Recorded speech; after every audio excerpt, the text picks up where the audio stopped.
Langkah pertama dari penggunaan aplikasi Laut Nusantara yaitu pastikan data selulernya menyala dan juga layanan lokasi atau GPS juga menyala.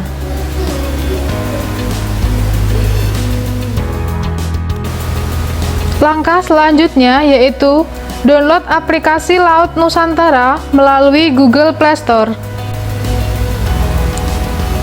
Kemudian ketikkan kata Laut Nusantara pada kolom di atas.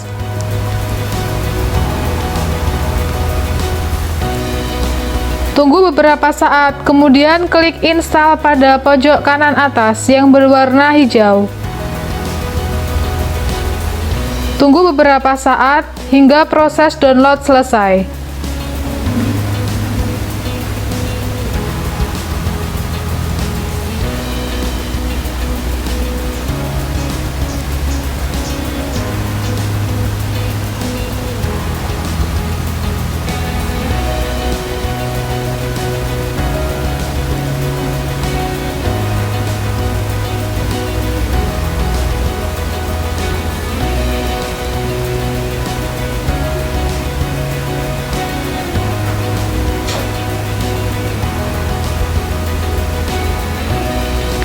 Aplikasi Laut Nusantara telah terinstall. Setelah kita mendownload aplikasi tersebut pada Google Play Store, kemudian kita buka aplikasi Laut Nusantara. Namun sebelumnya kita perlu melakukan registrasi terlebih dahulu. Pada bagian awal muncul perizinan lokasi, maka izinkan saja. Selanjutnya akan muncul kolom registrasi untuk nama dan juga nomor telepon. Silahkan isikan nama,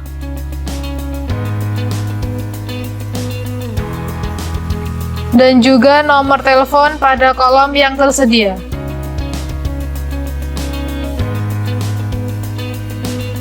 Kemudian klik OK atau centang dan klik masuk.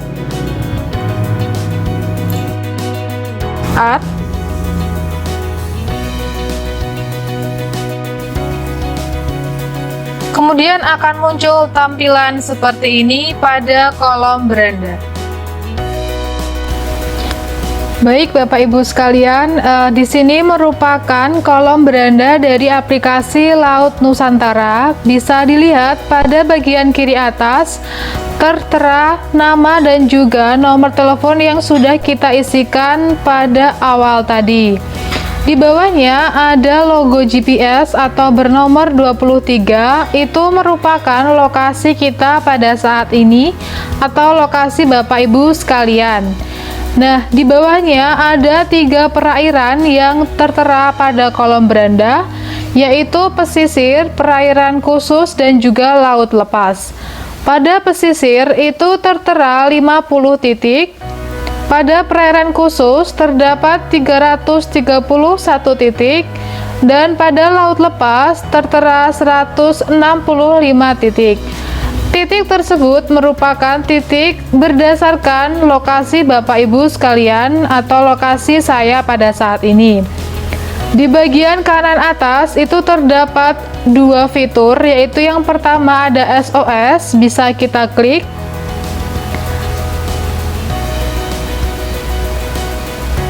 Pada fitur SOS ini tertera nomor telepon dari aplikasi Laut Nusantara yang sewaktu-waktu kita bisa hubungi jika Bapak Ibu sekalian mengalami kesulitan dalam penggunaannya. Selanjutnya pada bagian sebelahnya itu ada kolom Q&A atau kolom komentar dan pertanyaan. Bisa kita klik. Di sini tertera kolom pesan yang dapat kita ketikkan jika sewaktu-waktu Bapak Ibu sekalian ada pertanyaan mengenai penggunaan ataupun kesulitan dalam penggunaan aplikasi Laut Nusantara ini. Nah, ini merupakan kolom beranda pada aplikasi Laut Nusantara. Seperti yang sudah saya sampaikan tadi, pada bagian beranda ini terdapat 3 perairan. Nah, dari perairan ini hanya dibedakan wilayah tangkapan ikan saja, di mana pada perairan pesisir ini merupakan perairan di bawah 10 mil laut. Yang kedua, pada perairan khusus, yaitu merupakan perairan untuk konservasi. Dan yang terakhir merupakan laut lepas, di mana diperuntukkan untuk tangkapan ikan di atas 30 GT. Baik Bapak Ibu sekalian, setelah kolom beranda, selanjutnya kita akan menuju ke kolom peta ikan. Pada peta ikan ini terdapat 3 perairan seperti pada kolom beranda, yaitu ada pesisir, laut lepas, dan juga perairan khusus. Di sini saya mengambil contoh untuk pesisir. Pada pesisir ini terdapat titik biru di mana merupakan lokasi di mana saya berada. Nah, pada kolom ini kita bisa zoom in atau zoom out untuk mengetahui ikan apa saja yang berada di sekitarnya. Nah, bisa kita lihat pada sekitar titik biru ini terdapat beberapa ikan yang disimbolkan seperti pada gambar tersebut. Di sini kita bisa klik pada salah satu lokasi ikan. Baik Bapak Ibu sekalian, pada gambar ini bisa kita klik salah satu ikan yang berada di sekitar lokasi. Kemudian akan muncul data-data di lokasi PPP Tamperan. Nah, data-data tersebut dapat kita ketahui. Nah, dengan mengetahui data-data tersebut, kita dapat mengetahui kondisi laut dan juga udara yang seperti apa yang akan dihadapi menuju keberadaan ikan tersebut. Saya akan jelaskan satu persatu data-data yang ada. Nah, pada informasi ini di bagian paling kiri itu ada simbol yang berupa titik koordinat bumi, di mana menunjukkan angka minus 8,51 yang menunjukkan 8 derajat 51 menit. Kemudian di bawahnya ada angka 110,99 itu menunjukkan 110 derajat 99 menit. Di sampingnya ada informasi mengenai kompas atau arah angin, yaitu arah lokasi ikan berada yang dihitung dari lokasi awal. Pada arah angin tertera angka 115,79 yang menunjukkan derajat dari titik 0 utara atau menunjukkan arah angin pada bagian tenggara. Baik, setelah simbol kompas atau arah angin, selanjutnya di sampingnya ada simbol mengenai kecepatan angin, di mana di PPP Tamperan ini untuk simbol kecepatan angin berwarna biru yang menunjukkan kondisi aman. Ada juga warna lain yaitu berupa warna kuning dan juga merah. Untuk warna kuning menunjukkan status kecepatan angin waspada, dan untuk warna merah menunjukkan kecepatan angin yang berbahaya, sehingga nelayan tidak disarankan untuk melaut. Pada bagian sampingnya ada simbol berupa ombak atau tinggi gelombang. Pada PPP Tamperan ini untuk kondisi ombak atau gelombang pada status bahaya atau menunjukkan 3,38 meter. Selain warna merah, ada juga warna lain yaitu warna biru, di mana menunjukkan kondisi aman. Warna biru ini disimbolkan pada saat gelombang kurang dari 1,25 meter. Kemudian untuk warna kuning ini menunjukkan waspada atau gelombang cukup tinggi. Ini berada pada kisaran angka 1,25 sampai 2,5 meter. Dan yang terakhir warna merah ini menunjukkan status bahaya, ini berada pada rentang di atas 2,5 meter yang menunjukkan bahwa nelayan tidak disarankan untuk melaut. Pada bagian paling bawah ada simbol DMS, itu menunjukkan degree, menit, dan juga second. Untuk mengetahui degree, menit, dan juga second secara detail, kita bisa melihat pada angka-angka di bagian bawahnya. Itu menunjukkan 110 derajat atau 59 menit dan juga 12,67 second pada bujur timur. Sedangkan pada lintang utara itu 8 derajat 30 menit dan juga 51,69 detik. Ini merupakan informasi data yang sudah kita ketahui pada PPP Tamperan, sehingga kita bisa melakukan penangkapan ikan berdasarkan dari data-data tersebut. Baik Bapak Ibu sekalian, pada kolom peta ikan di bagian pesisir ini seperti itu untuk informasinya. Selanjutnya kita beralih ke bagian peta ikan laut lepas. Nah, di sini kita bisa zoom out juga secara lebih luas untuk mengetahui daerah penangkapan ikan di sekitar lokasi. Nah, di sini juga ada simbol hitam seperti ini. Ini merupakan simbol perompakan atau dimungkinkan di daerah tersebut akan terjadi perompakan ikan. Bisa kita klik. Nah, pada bagian sini kita akan mengetahui informasi mengenai perampokan di daerah tersebut dengan informasi seperti pada gambar. Kemudian selanjutnya kita bisa juga beralih ke perairan khusus pada bagian peta ikan. Di sini kita bisa juga untuk zoom out untuk mengetahui secara keseluruhan lokasi Bapak Ibu sekalian. Nah, di sini juga terdapat informasi jika kita klik pada simbol ikan yang berwarna hijau. Untuk informasinya sama seperti tadi, untuk kecepatan anginnya pada kondisi waspada dan juga gelombangnya berbahaya pada perairan Lombok. Seperti itu. Ini merupakan fitur-fitur yang berada pada kolom peta ikan. Kemudian selanjutnya pada bagian peta ikan juga terdapat fitur tampilan ZEE maupun tampilan teritorial. Pada bagian kanan atas berwarna putih, kita bisa klik. Di sini akan ditampilkan tulisan tampilkan garis ZEE dan juga tampilan satelit. Jika kita on-kan pada tampilkan garis ZEE, kemudian akan muncul warna merah seperti ini di sekitar perairan Indonesia. Nah, selanjutnya jika kita klik pada tampilan satelit, akan muncul tampilan seperti ini yang merupakan tampilan seperti pada Google Earth, seperti itu.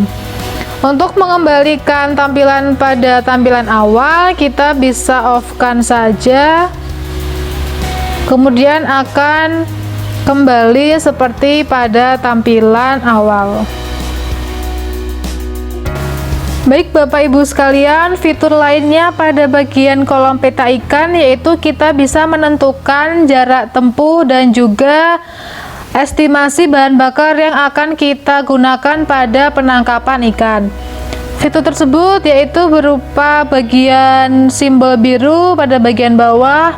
Bisa kita klik pada kata mulai, kemudian akan muncul seperti ini. Nah, untuk perkiraan kecepatan, misalkan di sini ada 8 knot, kemudian mesinnya itu Evinrude 4 stroke 3,5 HP 5500 rpm, headingnya 0, bearingnya 0, dan juga bahan bakarnya oktan. Di sini juga bisa kita ubah untuk kecepatannya sesuai dengan kebutuhan, misalkan 10 knot seperti ini. Kemudian kita klik di sini, akan berubah untuk heading dan biringnya juga akan ikut berubah. Nah, untuk mengganti jenis mesin maupun bahan bakarnya bisa kita ganti di bagian kolom informasi. Kita keluar dulu dari fitur ini, bisa kita klik X pada bagian biru bagian kanan. Kemudian kita beralih ke informasi. Di sini kita bisa klik pada ubah satuan. Nah, di sini bisa kita ubah untuk beberapa satuan, misalkan di konsumsi BBM, liter, misalkan ada liter dan juga galon, saya memilih liter. Jarak tempuhnya ada meter, kilometer, di sini saya pilih kilometer saja. Untuk kecepatan ada knot, kmh maupun mph, saya memilih knot. Untuk merek mesinnya saya coba memilih Yamaha. Kemudian untuk mesinnya saya memilih yang 4 stroke 5 HP. Kemudian kita kembali ke bagian peta ikan.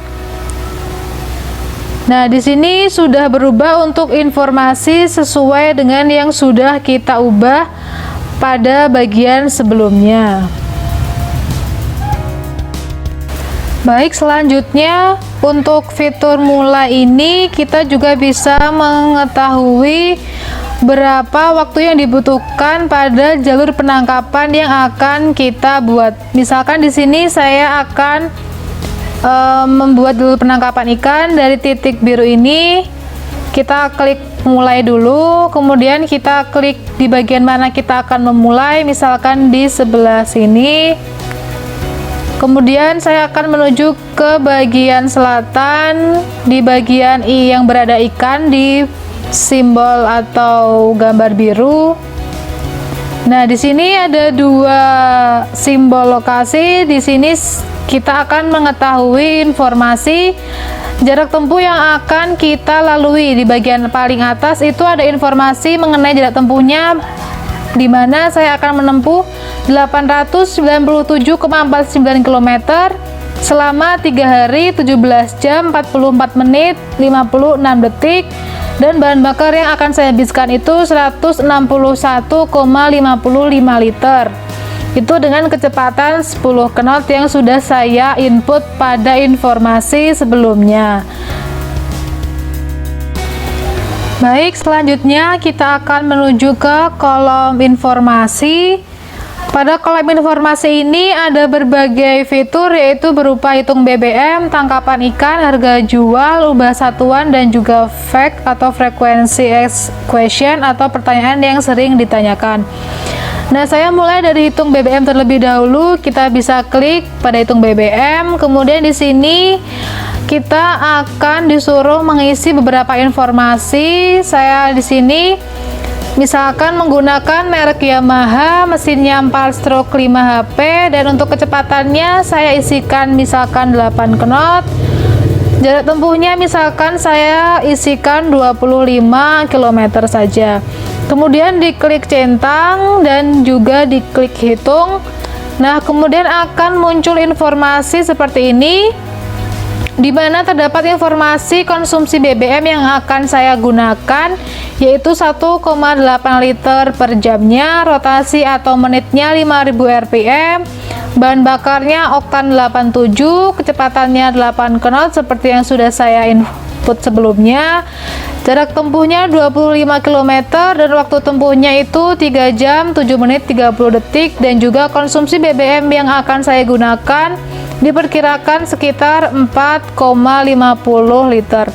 Nah, untuk hitung BBM ini untuk Bapak Ibu sekalian bisa juga disesuaikan saja merek maupun mesin yang akan Bapak Ibu sekalian gunakan. Misalkan di sini ada Suzuki, kita klik Suzuki. Kemudian di sini untuk mesinnya juga bisa pilih sesuai dengan kebutuhan saja, seperti itu.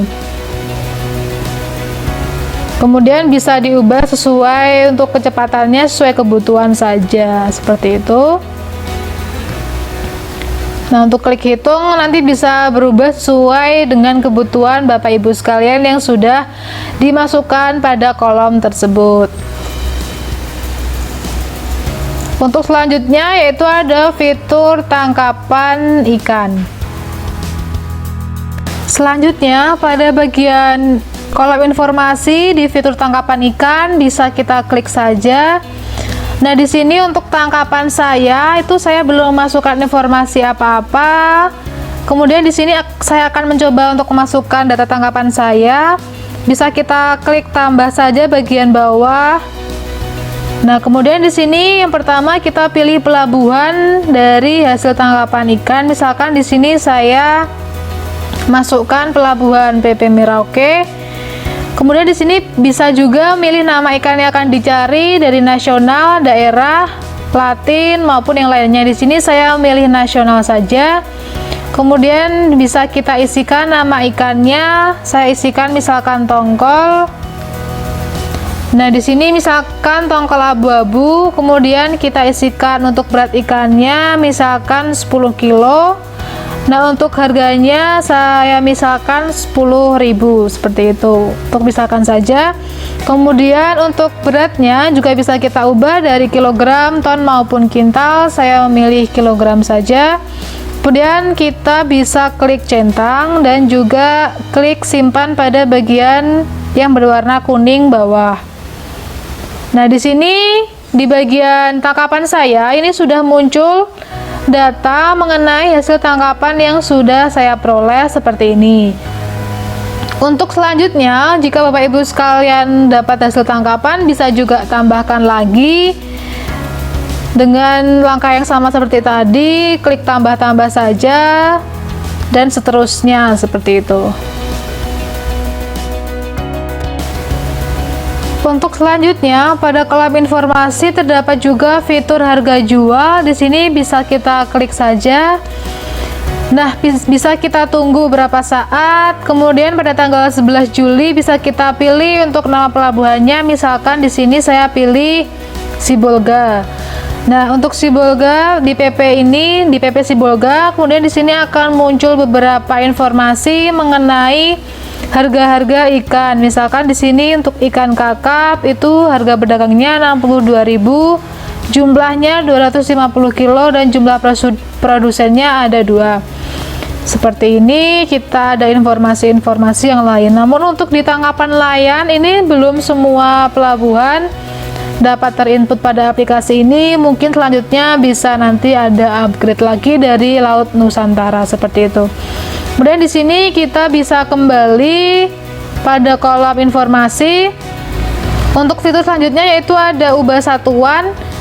Seperti yang sudah kita lakukan sebelumnya, di sini ada untuk konsumsi BBM bisa kita ubah sesuai dengan kebutuhan Bapak Ibu sekalian seperti yang sudah dijelaskan pada informasi sebelumnya. Bisa kita kembali saja. Kemudian untuk frequently, untuk S dan juga question atau pertanyaan yang ditanyakan, bisa kita klik juga fiturnya.